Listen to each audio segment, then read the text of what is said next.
The room smelled of roses and expensive cologne, a scent that always reminded me of my father's parties, the ones where appearances mattered more than the people in them. I sat at the long mahogany table, the stem of my wine glass cool against my fingertips, my silk blouse whispering against my skin every time I shifted in my chair. Dad stood at the head of the table, a hand wrapped around the microphone, grinning as the last candle on his cake flickered out. He'd been working the crowd all night, charming old business partners, making relatives laugh with his signature dry wit. I knew what was coming. I just didn't think it would feel like this. "And of course," he said, voice swelling with pride, "I want to thank my only successful child, my son, Ariv. You've made me proud every single day." The applause was instant, enthusiastic. My brother grinned, raising his champagne glass like a hero returning from war. I kept my smile small, polite, as the words sank deep and cold. My only successful child. I could feel my pulse in my ears, the sting in my chest. 15 years of work, the sleepless nights, the sacrifices, the wins I'd never bragged about, erased with a single sentence. My nails tapped the base of my glass once. Twice. Then I set it down. Before I could second-guess myself, I pushed my chair back, stood up, and walked toward the mic. I was 22 the last time I stood in front of my father and tried to make him see me. It was in our old living room, the one with the cream sofa covered in plastic and the heavy curtains that shut out the afternoon sun. Ariv was there too, leaning against the wall in his pressed shirt, already working at Dad's company, already the favorite. "I'm not joining the firm," I'd said, holding my ground. My palms were damp, my heart hammering in my chest. "I'm starting my own design studio." Dad didn't even look at me at first. He just kept flipping through his newspaper, the pages crackling like they were mocking me. "Design," he finally said, lowering the paper. "That's a hobby, not a career. You'll come to your senses." Ariv smirked, not unkindly, but with that air of someone who already knows the outcome. "Dad just wants you to have stability, Ria." "Stability or control?" I shot back, my voice sharper than I'd intended. Dad's jaw tightened. "You're chasing dreams that won't pay your bills. You think the world is waiting for your art? It's not. You'll come running back." The heat behind my eyes blurred my vision. I'd expected resistance, but the finality in his tone cut deeper than I was ready for. That was when my grandmother, sitting quietly in the corner, spoke up. "Ria," she said softly, beckoning me over. She reached into the drawer of her side table and pulled out a small leather-bound notebook.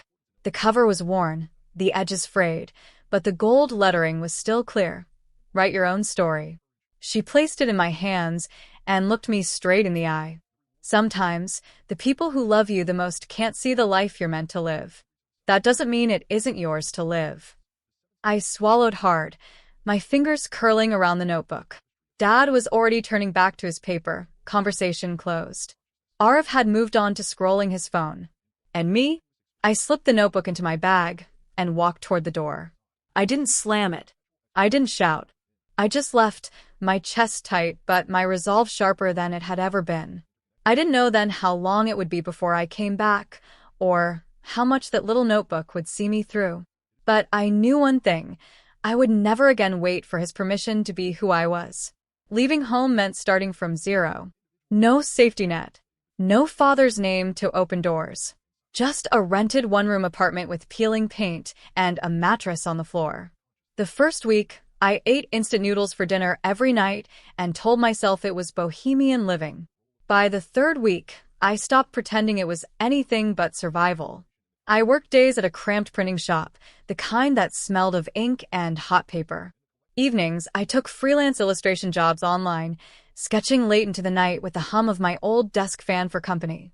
My laptop was slow, my desk was a thrift store find, and my chair wobbled if I leaned too far back, but it was mine. The turning point came when I answered a vague job posting for a junior designer. I almost didn't apply. It seemed out of my league. But the woman who interviewed me, Mira Kapoor, saw something in my work. She was the CEO of a small but respected creative agency, a woman who carried herself like she knew her worth down to the last rupee. "Talent is nothing without grit," she told me, leaning across her glass desk. Do you have grit? I did. Or, at least, I was willing to bleed for it. Under her mentorship, I learned everything: branding, negotiation, managing clients who thought creative meant free. The first time I landed a client on my own, I cried in the stairwell, clutching the signed contract like a golden ticket. The wins were small at first: a cafe logo here, a boutique seasonal campaign there, but they stacked up. I learned to price my work without apology, to walk away from people who wanted it for exposure. Money began to trickle in, then flow. I upgraded my laptop. I moved into a better apartment. I even allowed myself fresh flowers on the table once a week, a luxury I never skipped, no matter how busy things got. But I kept my life offline. No flashy posts, no big announcements. My family thought I was making ends meet with odd jobs. Arv occasionally sent me links to job openings at Dad's firm, as if I'd come crawling back any day. I never corrected him. By year 6, I wasn't just a designer. I was the founder of a growing creative agency with a team of 10, handling campaigns for national brands. Mira eventually stepped back, handing me her share in the company. I signed the papers in silence, my chest buzzing with a quiet kind of pride, the kind that doesn't need an audience. One rainy night, as I packed for a conference in Singapore, my phone buzzed with an email confirming a 7-figure contract. I poured myself a glass of wine, opened my grandmother's notebook, and wrote one line in the margin. They'll never see it coming. The weight of the microphone in my hand felt heavier than I expected. Maybe it was the weight of all the years I'd bitten my tongue. Thank you, Dad. I began, my voice steady, but warmer than I felt inside. That was a beautiful speech. The room quieted. Dozens of eyes shifted toward me. My father looked mildly amused, like I was about to make a toast to him and his favorite child. I glanced at Arav, who was still grinning, champagne glass raised. You've always been proud of Arav, I said, smiling in his direction. And you should be. He's done great things. A few chuckles of agreement rippled through the table. But I continued, my tone softening. Since we're talking about successful children, maybe I should share a little about my last few years. I caught my father's slight frown. I don't think he expected me to go anywhere with this. I left home at 22 with a mattress on the floor and a wobbly chair. I said, the memory sharp as glass. I worked in a printing shop by day and designed logos for strangers on a second-hand laptop at night. I didn't have much, but I had grit. And slowly, that grit turned into something real. I watched as the first ripple of curiosity passed across the table. I met a woman who mentored me. Together, we built a creative agency. By year 6, I took full ownership. Today, I paused, letting the silence stretch until I could hear someone set their fork down. Today, we handle campaigns for some of the biggest brands in the country. My team of 40 works across 3 cities. Arav's glass lowered slightly. Dad's expression tightened. I let the details drip out slowly, like honey. We recently closed a 7-figure contract with an international client. We've won 4 national awards. And last quarter, I gave a small shrug, as if it wasn't worth bragging about. We crossed 8 figures in annual revenue. The silence was total now. I set the mic in my other hand, glancing down at my watch, a limited edition Cartier my team had given me when I bought our 3rd office space. The gold caught the light, and I didn't rush to hide it. My home, I continued, isn't far from here. You're all welcome to visit. You'll find the art I've collected from independent women artists, the view from my terrace, and maybe, just maybe, you'll see the life I built while you thought I was barely getting by. A cough somewhere in the back. The faint clink of someone's knife against porcelain. My father's face was unreadable, but his eyes, sharp, calculating, were fixed on me. And Dad, I said, turning to face him directly, I'm not telling you this for applause. I don't need it. I just wanted you to know, when you say only successful child, I smiled, not unkindly. You might want to rethink the math. The room stayed frozen for a beat, then another. I could almost hear the shift in the air as people recalibrated, their mental picture of me rearranging itself like pieces on a chessboard. Arav's expression flickered, confusion, then something like respect. I handed the mic back, but didn't sit immediately. I let them see me as I was now, the woman they'd underestimated, standing in a silk blouse and tailored trousers, perfectly calm, perfectly certain. Only then did I return to my seat, my wine glass waiting, the stem cool against my fingers once more. The rest of the dinner moved in slow motion. I could feel the weight of glances drifting my way, some curious, some calculating, a few almost apologetic. I didn't rush to fill the silence. I'd learned long ago that silence, held just right, is power. When the plates were cleared and people began to mingle again, Dad approached me. "You've been busy," he said, his tone somewhere between pride and something more fragile, discomfort maybe.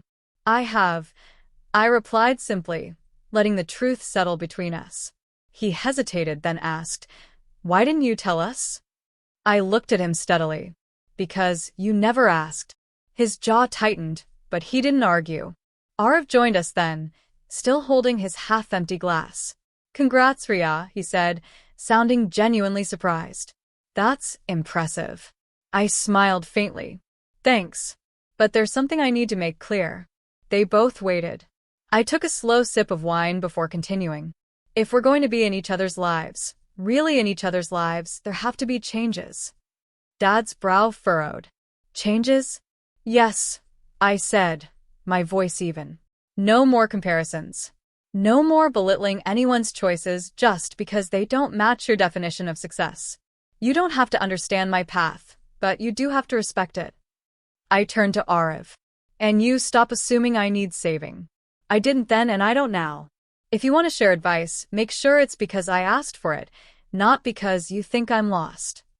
He looked a little sheepish but nodded. I let my gaze travel across the room, catching the eyes of a few aunts and uncles who had always measured me against my brother. "And for the rest of the family, if we're going to talk, let's talk about ideas, dreams, the things that light us up. Not who's making more money, or whose name carries more weight. That's not family. That's competition dressed up as love." Dad didn't respond immediately, but I saw something shift in his face. The edges of his pride had softened, and in their place was something more vulnerable. "You're asking a lot," he said finally. "I'm offering more," I replied. "A chance for us to actually know each other, without the shadows of old judgments. But if those shadows stay, I'll walk away again. And this time, I won't come back." It wasn't a threat. It was a boundary, one I'd carved with years of silence and hard work. They both stood there for a moment longer. Then Arav raised his glass slightly, a silent truce.